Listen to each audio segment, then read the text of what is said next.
ভোটের মুখে বরাকে প্রায় দুর্বল অবস্থায় পড়ল বদরুদ্দিন আজমলের এআইইউডিএফ। একই দিনে দল ছাড়লেন এআইইউডিএফ এর ৩ বিধায়ক। বরাকের ৫ বিধায়কের ৩ জনের দল ত্যাগ, বহিষ্কৃত বদরপুরের বিধায়ক আজিজ আহমেদ। বিধায়ক সাজুর পূর্বের বক্তব্য অনুযায়ী আজ বরাকে এআইইউডিএফ এর জানাজা ও শেষকৃত্য নিয়ে রাজনৈতিক মহলে জোর আলোচনা। দল ত্যাগ করলেন সুনাইর বিধায়ক করিমউদ্দিন বড়ভূঁইয়া সাজু, হাইলাকান্দি বিধায়ক জাকির হোসেন লস্কর এবং কাটলিছড়ার বিধায়ক সুজামউদ্দিন লস্কর। বরাকে দুর্বল হয়ে পড়ল আজমলের রাজনৈতিক ঘাঁটি। ৫ বিধায়কের মধ্যে একজনও নেই দলের সঙ্গে। এআইইউডিএফ দল ত্যাগ ৩ জনের, বহিষ্কৃত ২ জন। আজমল ব্রিগেডের বিধায়ক উত্তর করিমগঞ্জের আজিজ আহমদ এবং আলকাপুর কাটলিছড়ার নিজামউদ্দিন চৌধুরীকে দল সাসপেন্ড করেছে। ৩ বিধায়কের সঙ্গে দল ছাড়লেন করিমগঞ্জ জেলা এআইইউডিএফ এর সভাপতি শাহাবুল ইসলাম চৌধুরী পারুলও। ভোটের মুখে বরাকে প্রায় সংকটের মুখে পড়ল বদরুদ্দিন আজমলের এআইইউডিএফ। এক সময় নিজেকে সরকার গঠনে কিং মেকার দাবি করা আজমলের বর্তমান পরিস্থিতি নিয়ে হতাশ কর্মীরা।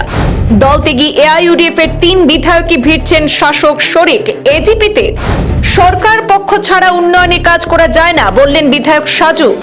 রাজ্যসভার ভোটে বিজেপি কর্মীকে সমর্থন ইস্যুতে ৬ বছরের জন্য এআইইউডিএফ থেকে বহিষ্কার করা হয়েছে বিধায়ক সাজু, নিজাম এবং আজিজ আহমেদকে। এদিকে দল ত্যাগের এই ঘটনা ঘিরে প্রতিক্রিয়া জানিয়েছেন সুনাইয়ের বিধায়ক করিমউদ্দিন বড়ভূঁইয়া সাজু। শুনে নেব। এআইইউডিএফ দল ত্যাগ করেছি কারণ ডিলিমিটেশনের পরে, বিধানসভা ডিলিমিটেশনের পরে আসামে মাত্র 22টি সিটে সংখ্যালঘু মুসলমান সম্প্রদায়ের মানুষ জিতে আসতে পারবে।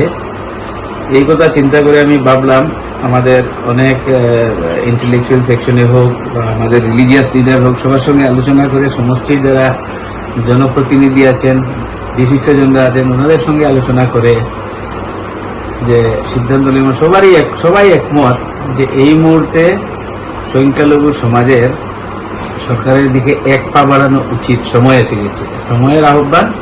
তাই আপনি এনডিএ শরিক দল এজিপিতে যোগদান করেন। এটা ধর্মনিরপেক্ষ দল, বিগত দিনে দুইটা সরকার চালিয়েছেন এবং বরাক উপত্যকা থেকে মরহুম শহীদুল আলম চৌধুরী সাহেবও এই দলের থেকে মন্ত্রী ছিলেন বা নেতৃত্ব দিয়েছেন। আমার সুনাই বিধানসভা থেকেও আনোয়ার হোসেন লস্কর এই দল থেকে নির্বাচিত হয়েছিলেন। তো সব পরিস্থিতি বিবেচনা করে যেহেতু এনডিএর শরিক, আসল কথা হলো মাত্র 22টা সীমিত সংখ্যক বিধায়ক নিয়ে সংখ্যালঘুরা